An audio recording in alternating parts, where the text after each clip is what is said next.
जय माता दी दोस्तों, हर हर गंगे। मैं संध्या तिवारी प्रयागराज फैमिली में आप सभी का स्वागत करती हूँ। दोस्तों, माघ माह की अमावस्या को मौनी अमावस्या कहा जाता है। साल में मात्र यही एक ऐसी अमावस्या है जिसमें मौन रहकर स्नान दान किया जाता है, जैसे कि पूजा पाठ जब तब मौन रहकर ही किया जाता है। इससे क्या लाभ होता है यह आज की वीडियो में हम जानेंगे। मौनी अमावस्या की तिथि कब समाप्त हो रही है, कब प्रारंभ हो रही है, पवित्र नदियों में स्नान किया जाता है, आज के दिन दान किया जाता है। तो मौनी अमावस्या से जुड़ी संपूर्ण जानकारी आज की इस वीडियो में हम जानेंगे।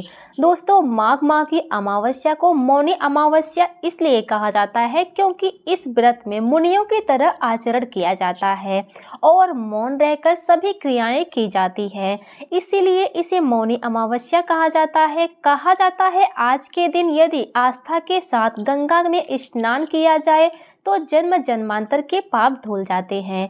सनातन धर्म में गंगा नदी का बहुत ही ज्यादा महत्व बताया गया है।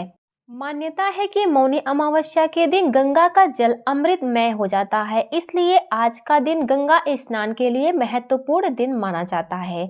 जैसा कि आप सब जानते हैं, इस साल महाकुंभ है, ऐसे में प्रयागराज के संगम में स्नान करना आज के दिन बेहद फलदायी बताया गया है। इसे अमृत योग दिवस भी कहा जाता है। तो आज के दिन मौन रहकर व्रत का पालन किया जाता है। जैसा कि आप कोई भी व्रत रखते हैं तो उसमें अन्न और जल का त्याग किया जाता है, इसी तरह इस व्रत में सिर्फ मौन रहा जाता है। अगर आप मौन रहकर स्नान दान इत्यादि करते हैं तो आपका व्रत माना जाता है। बहुत से भक्त पूरे दिन मौन नहीं रह पाते हैं, तो ऐसे में आज जब तक स्नान दान करते हैं तब तक मौन रहने का संकल्प ले सकते हैं। यानी कि जब तक आप स्नान दान पूजा पाठ करेंगे तब तक कुछ बोलेंगे नहीं। तो इस प्रकार आप मौन व्रत का संकल्प ले सकते हैं।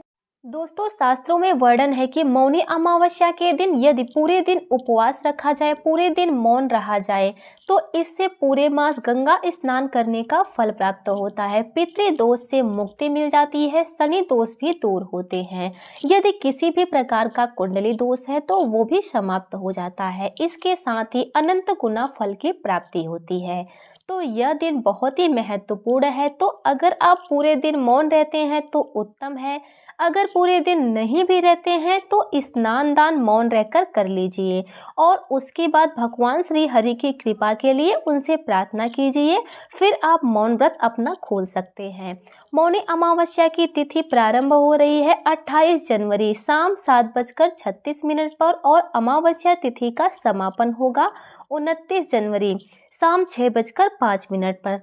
तो उदया तिथि के अनुसार 29 जनवरी को ही मौनी अमावस्या मनाया जाएगा। दिन होगा बुधवार का। जो भक्त अमावस्या तिथि का व्रत धारण करते हैं वो 29 जनवरी बुधवार को ही अमावस्या तिथि का व्रत धारण करेंगे। मौनी अमावस्या के दिन प्रयागराज में शाही स्नान होगा, तो बहुत ज़्यादा श्रद्धालु संगम में स्नान करने वाले हैं। आज के दिन स्नान के बाद तिल का दान, तिल का हवन करना बहुत ही पुण्यदायी होता है। आज के दिन स्नान के बाद दान अवश्य ही करना चाहिए। तो दोस्तों, अगर आप पवित्र नदी में जाकर स्नान करते हैं तो उत्तम है, परंतु यदि आप किसी भी कारणवश नहीं जा पा रहे हैं तो घर में आपको कैसे स्नान करना है वो जान लेते हैं। देखिए, आपको मौन व्रत करना है, लेकिन यह थोड़ा कठिन होता है। हम बिना खाए रह सकते हैं, बिना पानी पिए रह सकते हैं, लेकिन बिना बोले नहीं रह सकते हैं। इसीलिए यह व्रत थोड़ा सा कठिन होता है।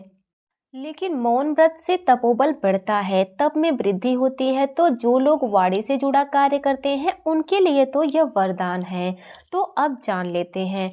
मौन व्रत करने में यह है कि सुबह जब आप उठेंगे तब आपको किसी भी देवी देवता का नाम या कुछ भी बोलना नहीं है।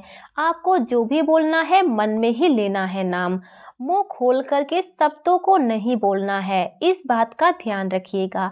आप उठने के बाद जो भी दैनिक कार्य करते हैं वो करने के बाद पानी में थोड़ा सा काला तिल डालेंगे, गंगा जल डालिए और नदियों का नाम लीजिए। गंगा, यमुना, सरस्वती, गोदावरी, नर्मदा सभी नदियों का नाम लेकर बोलिए, हे माता आप लोग जल में निवास करें, मैं इस जल से स्नान कर कृतार्थ होंगी। ऐसा बोलिए, बोल करके हर हर गंगे करके स्नान कर लीजिए। इसके बाद दान करिए। तो दान जैसे मकर संक्रांति पर दान का नियम है, आपको उसी प्रकार से करना है। जैसा कि आप दान की सामग्री नहाने से पहले निकाल लीजिएगा, उसी प्रकार आज के दिन भी तिल का दान करना चाहिए। अगर खरीद के रखे हैं तो ठीक है, अगर नहीं खरीदे हैं तो ना खरीदिएगा, क्योंकि माघ मास में तिल नहीं खरीदना चाहिए। कुछ गर्म कपड़े भी ले सकते हैं, अगर नहीं है तो छोटे मोटे से जुराब भी ले सकते हैं।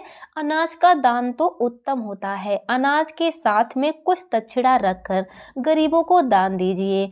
तो उसके बाद आपको सूर्य भगवान को जल देना है। फिर उसके बाद आपको घर के मंदिर में आके पूजा पाठ करना है।